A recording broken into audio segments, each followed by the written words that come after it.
anasema al-Imam Az-Zarkashi rahimahullahu ta'ala,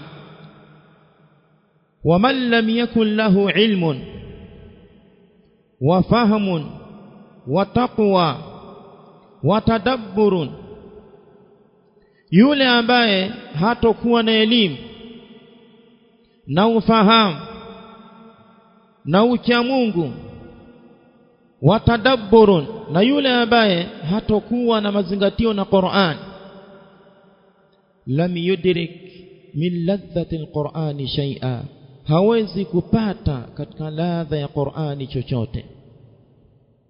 Angalia hayo maneno, yule ambaye hatakuwa na elimu, hatakuwa na ufahamu, hatakuwa na ucha Mungu, hatakuwa na mazingatio, hawezi kupata katika ladha ya Qur'ani chochote.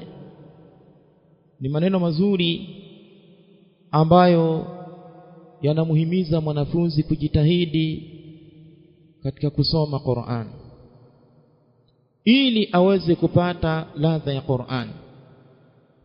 Anasema yule ambaye hatakuwa na elimu, hatakuwa na ufahamu, hatakuwa na ucha Mungu, hatakuwa na mazingatio, hawezi kupata katika ladha ya Qur'ani chochote.